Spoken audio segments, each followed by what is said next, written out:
Welcome to Choice Classic Radio. Like us on Facebook, subscribe to us on YouTube, and help keep this show alive by donating at choiceclassicradio.com. For more of your favorite old-time radio shows, join us on our companion podcast, Choice Classic Radio, Mystery, Suspense, Dramas, and Horrors, where we bring to you the most mysterious tales that the golden age of radio had to offer. And now, with 677 episodes made, airing on the Mutual Broadcast Network from 1937 to 1954, we bring to you The Shadow.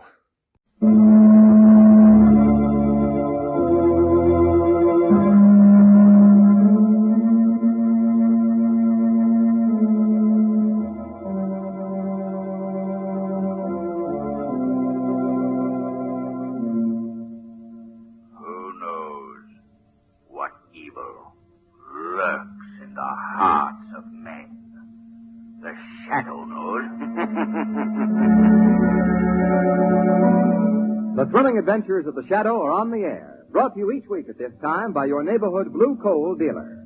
These dramatizations are designed to demonstrate forcibly to old and young alike that crime does not pay. The old saying, better be safe than sorry, certainly applies today in the matter of heating your home. If your coal bin isn't already filled to the top, call your friendly neighborhood blue coal dealer and have him attend to the matter right now. Blue coal, you know, is the quality home fuel of low cost. It will give you even, dependable heat at all times. Yes, and it's a wise move to have your bin full of blue coal clear to the top. These are uncertain times, and it's best to be safe. Don't gamble with the health of your family. Remember, a warm house is a healthy house. So get in touch with your nearest blue coal dealer tomorrow.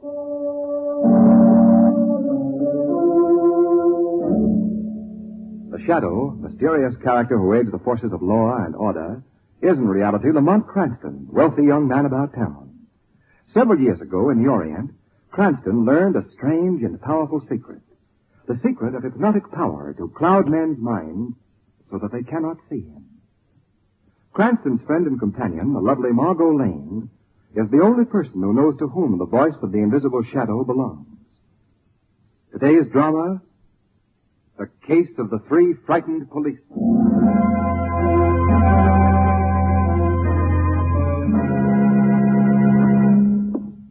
Why fool around? You got to get up early in the morning to put one over on Jerry Rowan.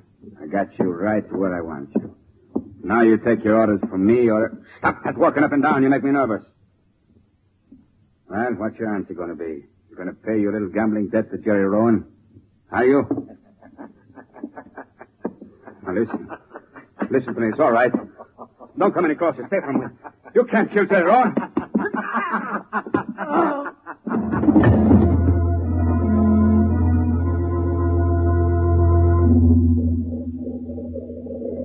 What time is Commissioner Weston's plane getting in, Lamont? Well, according to the... Non-stop flight 36, arriving from Washington at gate 6. There you are, Margot. You see how efficient the airlines are? They even answer your questions for people. Gate 6 is up this way. Do you think Commissioner Weston's going to be difficult to persuade? You know him as well as I do, Margot. But he'll never forgive you for sending that telegram with my name on it. Oh, here we are. Gate 6. Yeah. And that would be the commissioner's plane. Flight 22 from Chicago, arriving at gate 3. Look, Lamont, there's a Chicago plane coming in, too. Don't they come in fast, though? Mm-hmm. Oh, Lamont, look. What are you staring at, Margot? You act like you've never seen a plane before. I'm not looking at the plane, Lamont. I was looking at that man over there at gate 3. Isn't he the man who we heard asking for Commissioner Weston? Where? Oh, yeah. So it is. Oh, we ought to tell him he's waiting at the wrong gate for the commissioner. You'll probably discover his mistake before we could get to him, Margot. Oh, there you are, Cranston. Miss Lane. Hello, Commissioner. Did you have a nice trip? No, thanks. I just had one. Oh, Commissioner, that's an old gag. Well, it's not as old as that telegram gag you sent me, Cranston. Come immediately. Very important. What did you mean by that? What did you mean by that? It was Margot's idea. She sent it. Margot sent the wire? Commissioner, you know that I belong to the Social Welfare Association. Now, what has that got to do with it? Well, I promised that I'd get you to speak on crime prevention. It's cause and cure. What? Curing crime prevention?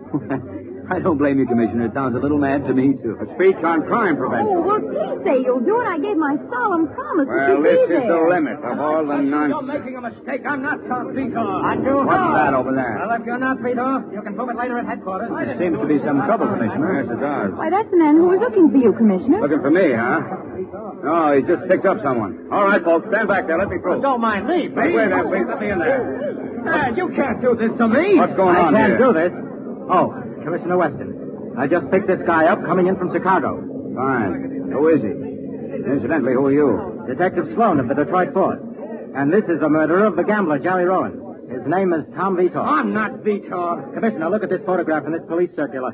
Is this Vitor? It's just a similarity, I tell you. Wait a minute. Similarity, huh? Come on, Vito. We're going down to headquarters. Let us through here, please. Commissioner, wait! Commissioner, I've got to talk to you. Come on, Vito. But the social welfare is going to... Oh, Don. What's the matter, Margot? Did the Social Welfare Association lose its principal speaker? Not yet, it hasn't. I'm going to follow Commissioner Weston right to police headquarters and get him to say that he will speak tomorrow night.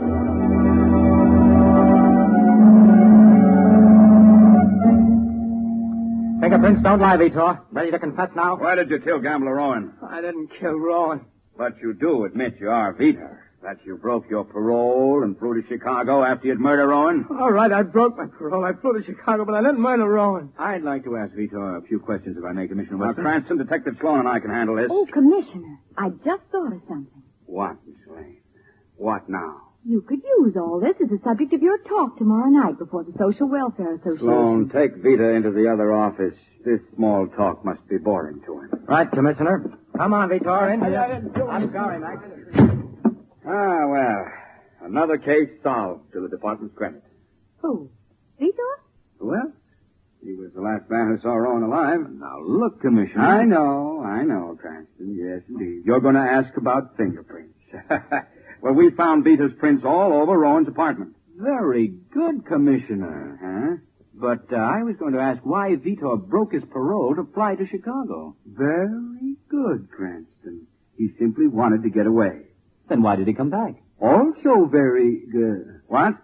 Granted, he had killed Rowan and gotten away. Why should he want to come back here? Yes, Commissioner. Why didn't he stay in Chicago? Now, please, Miss Lane. And this police circular is a very curious thing, Commissioner. What do you mean, Cranston? What's wrong with it? Pardon me, Commissioner, but I think Vitor is about ready to talk now. Oh, good. Well, I'll go right in and see him. See you later, Cranston. But, Commissioner... Miss Lane, come on. But, Commissioner, I wanted to... I like him. Oh, well. Now, what were you going to say about that police circular, Lamont? Now, look at it, Margot. Wouldn't you think it strange that a police circular from Chicago would have been printed here? Why, yes. Look, here's the printer's trademark. Well, what does it mean, Lamont? It means, Margot, that Tom Vitor is going to receive a little visit from the shadow.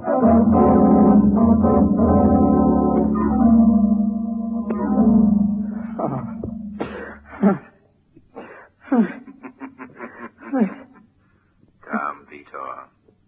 What's that? I heard a voice. It is the voice of the shadow, Tom Vitor. I can't see it. I'm right here outside your cell door. I've cast a hypnotic mist over your mind, which makes me invisible. I've heard of you, Shadow. You gotta help me. I didn't kill Jerry Rowan. Why did you leave town the same day Rowan was murdered? I didn't know anything about Rowan's murder, Shadow. But you had been to Rowan's apartment that afternoon? Yes, Rowan had sent for me. He wanted me to join the mob again, but I refused. That was the last I saw of him. And yet, that same evening, Mr. Vitor, you violated your parole by flying to Chicago. Well, when I got back to my apartment, there was a message telling me that my wife was there. She left me. I had to tell her that I was gone straight for her sake. So that's why you went to Chicago? Yes, to ask her to give me another chance. I see. Then why did you come back, Mr. Vitor? I couldn't find her in Chicago. Then I received another tip that she'd come back here and was staying at the Carlson Hotel with her friend Elsie Randley. What you've told me, Mr. Vitor, wouldn't stand a chance in a court of law. Court or no court, it's true. We shall see, Mr. Vitor. We shall see.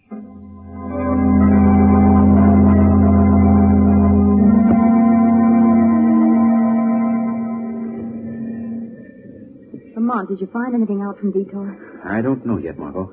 Oh, by the way, Where's Shrevey? He's waiting in his cab around the corner. Well, let's find him. All right. Oh, I'm getting hungry, Lamont. Do you think you could possibly buy a poor little starving social worker some dinner? Well, I shall buy a poor little starving social worker a big dinner. Oh, Lamont. Later.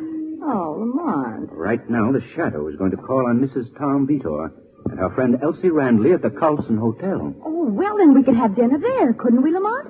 Why, yes, we could. Later. Oh, Lamont! Down, Margot. They're firing at us.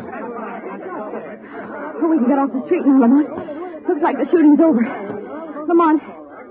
Lamont! Well, he's been hit. What's the matter, lady? Get a doctor quickly. He's been shot.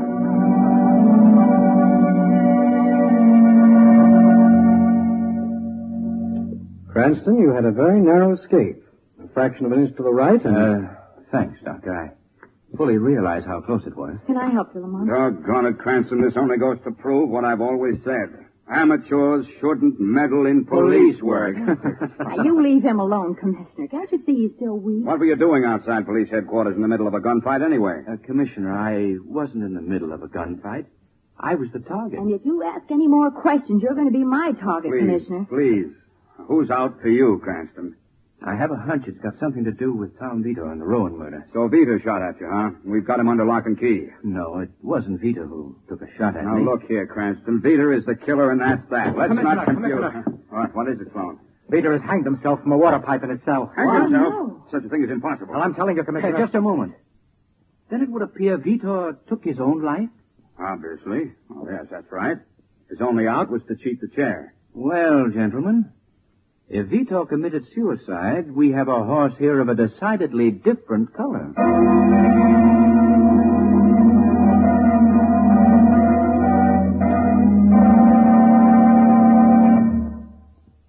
In a moment, our play will continue. Meanwhile, let's leave the world of the mysterious and hop right into the sphere of everyday affairs. There's certainly nothing that's more an everyday affair than heating your home in the winter. Every day in the long winter months, you want dependable, even heat throughout your house. Blue Coal will give it to you. Blue Coal is a dependable fuel of low cost because it burns better, lasts longer, and that means real economy. What's more, Blue Coal makes comfortable home heating not only simple and economical, but also easy. Right, easy is just the word. You see, Blue Coal is delivered to your home in exactly the right size for your heating plant.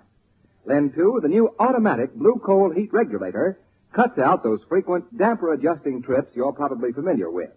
Cuts them right out, because it automatically opens and closes the dampers on your furnace and keeps every room at an even temperature.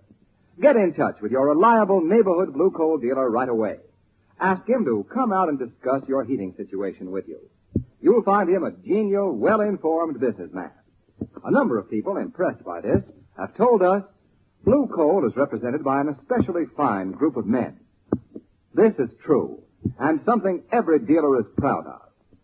So look under the words Blue Coal in the yellow section of your classified phone directory and call your neighborhood dealer tomorrow. Now, back to the Shadow.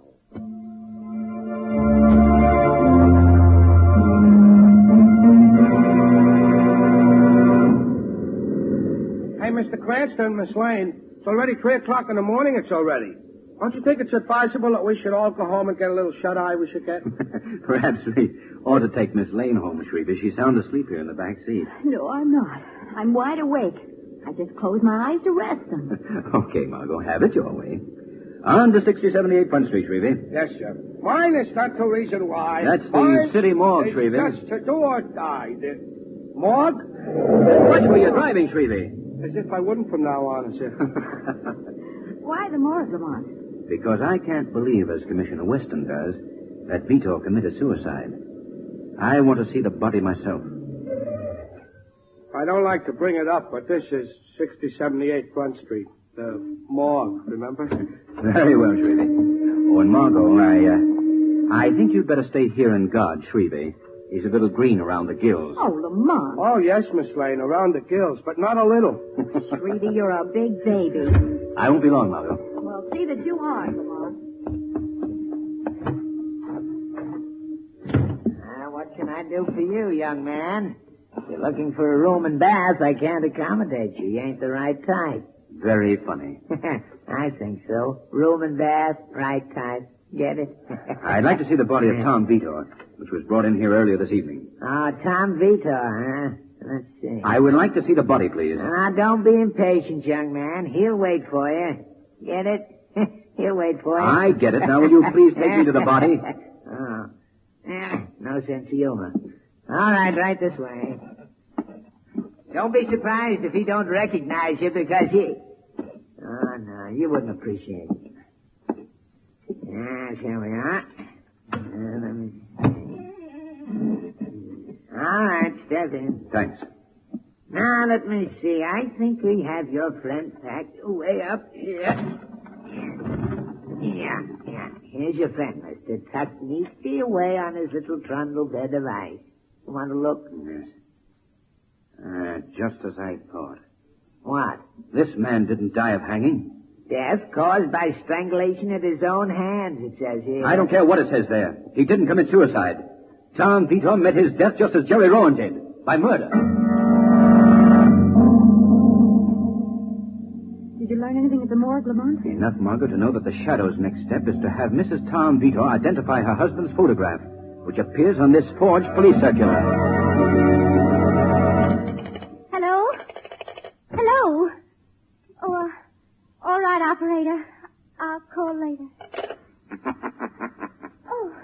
Whom were you calling on the phone, Mrs. Vitor? What? Thought I heard a voice. It is the Shadow's voice, Mrs. Vitor. Who are you? I can't see you. I've clouded your mind with a hypnotic mist, making me invisible to your eyes. Oh, I see. But why have you come here, Shadow? Because I know that you can tie up several loose ends of a mystery. Well, I don't know how I can help. You can help by telling me who you were trying to reach on the telephone just now. Well, it was Elsie Randy, my roommate. She's staying with me here. She hasn't returned home, and I just got worried. I see. Look at the picture on this police circular, Mrs. Figg. Tom, my husband. Have you ever seen this particular photograph before? Yes. I took it about 5 years ago. Before you decided to divorce your husband, Mrs. Vitor? You know that, too? I do. Why did you run away, Mrs. Vitor? My love for Tom had died. And you fell in love with somebody else? Yes. Why didn't you explain everything to your husband? Oh, I wanted to, Shadow, but I was persuaded not to. I'll go to him now. He'll understand. No, Mrs. Vitor. It's too late now. Too late? Your husband is dead. Oh, no. No. Your husband was murdered. Tom was... Murdered, Mrs. Vitor. And you can help me catch his murderer by telling me who could have obtained the photograph which appears in this forged police circular. Yes. Yes, Shadow. The only person who could have stolen that picture for me is... Oh! Mrs. Vitor! Mrs. Vitor! I knew he'd do this. He's very determined, Shadow. Who, Mrs. Vitor? Who has done this? I can't tell now, Shadow. 'Cause it haunt me even after death. Even after death.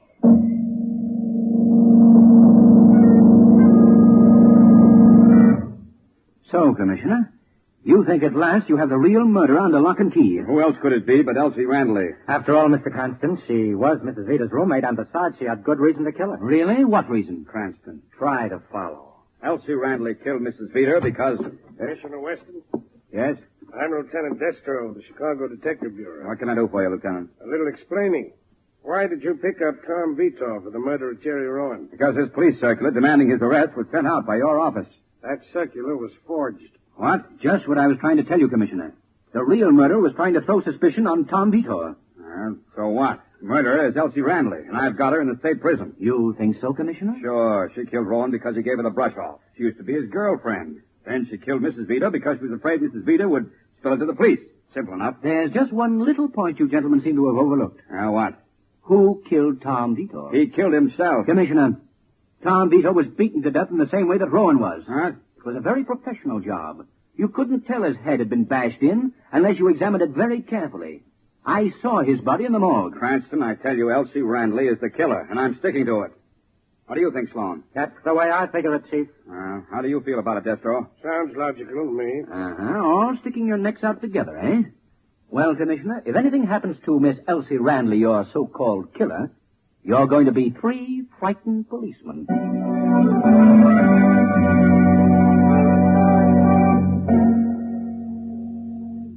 Lamont, are you sure that Elsie Randley is completely innocent? Margot, I think she's innocent, but I have reason to believe she knows the name of the murderer.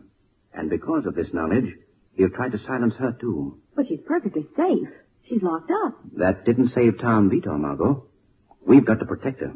Now, look, I want you to go to the state prison and get to Elsie Randley's cell while I trail Detective Destro.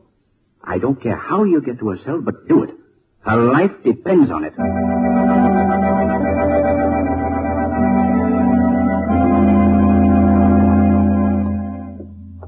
Here we are, Miss Lane. Elsie Randley's cell. It's dark in here at this time of night. Yes.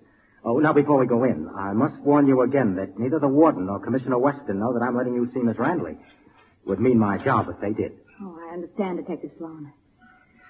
Go in, please. Thank you. Who's your friend, Detective? Miss Randley, meet Miss Lane. You two are going to be together a long time. What do you mean? I'm getting sick of this whole thing, Sloan. I don't want to go to the chair for... Somebody else? Well, then tell us who the real murderer is, Miss Randley. Don't shield the killer. I don't squeal, sister. But you will, Elsie. Oh, no, I won't. I gave my promise. You'll break your promise, Elsie, when the electric chair stares you in the face. Oh, you're right, Miss Randley. Tell the police what you know. Yes, Elsie, tell. You can tell Miss Lane everything. Are you kidding? Elsie is trying to say that I'm the killer, Miss Lane. You're the killer. Yes. I killed Rowan because I owed him a gambling debt and couldn't pay it. What? So I sent Vito to Chicago on a wild goose chase to find his wife. That way, I pinned the murder on him. Are you crazy? Still in that phone? But the police circular. I had the phony circular made up in order to grab him when he got off the plane. You know, I'm proud of the fact that when I beat him to death in this very room and hanged him from that water pipe, that none of the smart cops knew how it was done. You must have killed Mrs. Vito, too.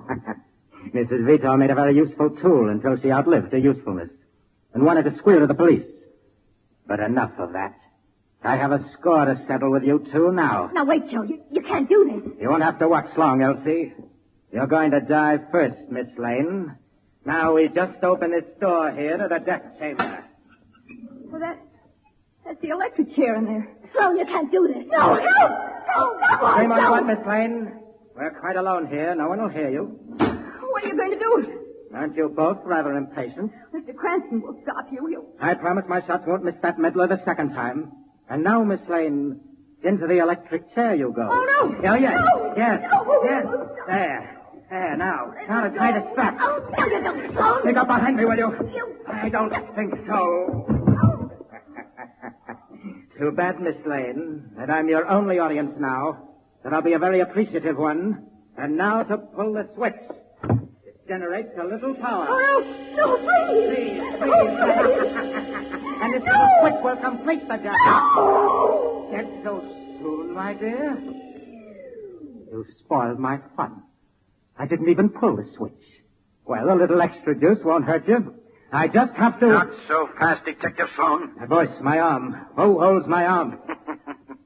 The shadow murderer. What have you done to Miss Lane? Something that even you can't mend, Shadow. Sloan, your life of crime is at an end. If it is, I won't pay the police for the deaths of Rowan and the Vitos, and above all, Miss Lane. The privilege of taking my own life rests with me. Get away from that master switch. Thanks not, Shadow. I'd rather go this way.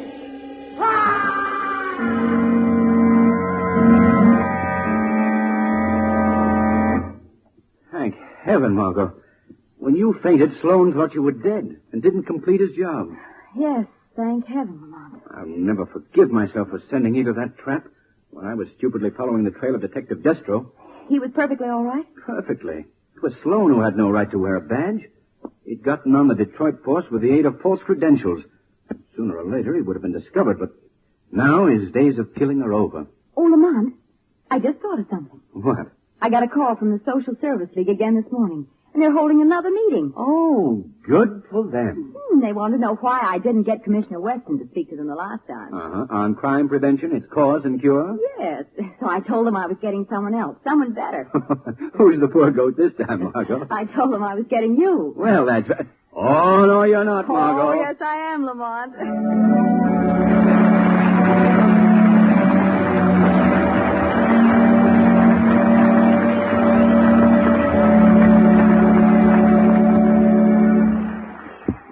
In a moment, we'll bring you a real-life episode proving that crime does not pay.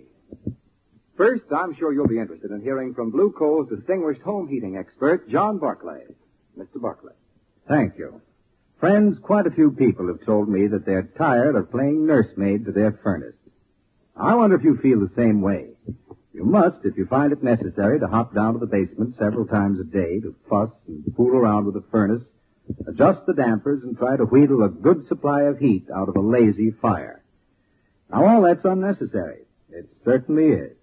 Actually, when you know the correct method of operating a furnace, the whole thing is perfectly easy. Now, here's my suggestion.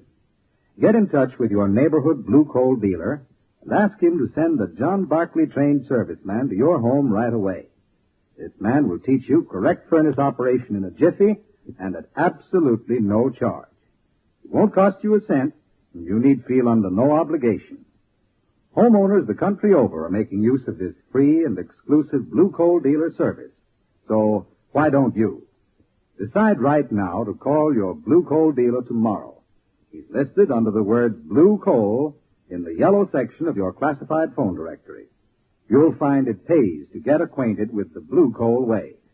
Thank you.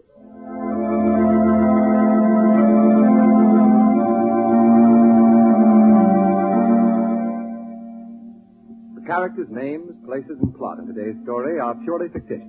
Any similarity to persons living or dead is purely coincidental.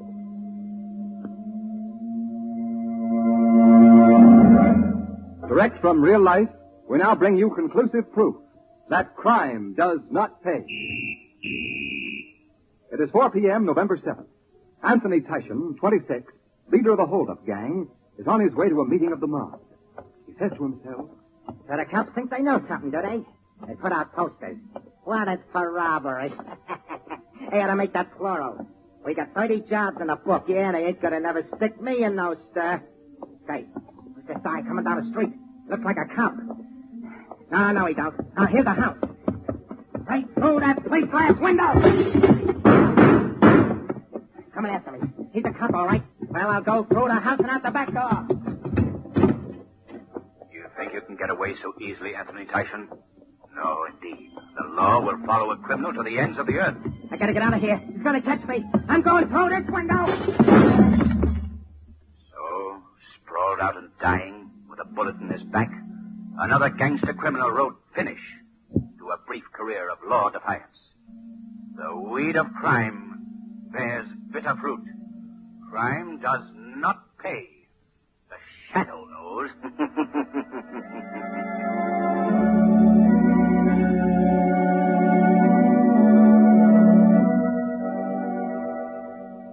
Next week, same time, same station, the DL&W Coal Company, producers of Blue Coal, bring you another strange and thrilling adventure in the Shadow's daring battle against the forces of evil.